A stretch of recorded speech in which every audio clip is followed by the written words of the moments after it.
यह कहानी एक छोटे से गांव में रहने वाले परिवार की है। एक पिता स्मिथ जो अपने बेटे के भविष्य को लेकर हमेशा आश्वस्त रहता है और एक माँ मालिना जो अपने बच्चों को समान प्यार और अवसर देती है। उनका बेटा और बेटी दोनों अपनी अपनी राहों पर चलने की कोशिश कर रहे थे, लेकिन एक अंतर था, उनके बीच एक अनकहा भेदभाव। स्मिथ का मानना था कि उनका बेटा ही परिवार का भविष्य है। उसकी उम्मीदें केवल बेटे से ही जुड़ी थी। मालिनी ने यह सुना लेकिन कुछ नहीं कहा। माँ का दिल दुखता था लेकिन वह चुप रही। उसकी बेटी की आंखों में एक सवाल था, क्या हम भी उतने ही महत्वपूर्ण हैं? डिनर टेबल पर स्मिथ ने बेटे की तारीफ करते हुए उसकी पढ़ाई और भविष्य की योजनाएं बनाई। उसकी बेटी जो चुपचाप बैठी थी महसूस करती है कि उसका महत्व कभी नहीं समझा जाएगा। मालिना जो सब देख रही थी उसे भी दुख था, लेकिन वह भी चुप रही।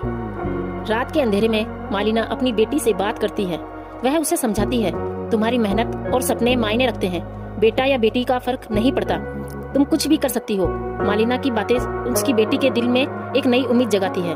समय बीतता गया और बेटी को अपने पिता की उपेक्षा का सामना करना पड़ा। वह लगातार अपनी मेहनत और समर्पण से संघर्ष करती रही, जबकि उसका भाई हमेशा सामने आता रहा, लेकिन उसकी आंखों में एक चिंगारी थी। वह कभी हार नहीं मानी। एक दिन उसकी मेहनत रंग लाई। उसने एक बड़ा पुरस्कार जीता और जब उसका नाम मंच पर पुकारा गया तो स्मिथ को यह एहसास हुआ कि उसने अपनी बेटी को कभी भी ठीक नहीं समझा।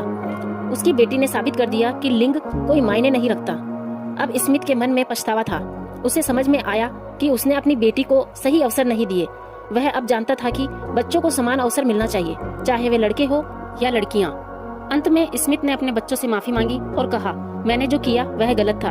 अब मुझे समझ आया कि हर बच्चे को समान अवसर मिलना चाहिए। परिवार एक साथ बैठकर खुशी से भरा हुआ था और यह कहानी हमें यह सिखाती है कि प्यार और अवसर किसी भी रूप में भेदभाव से ऊपर नहीं होने चाहिए।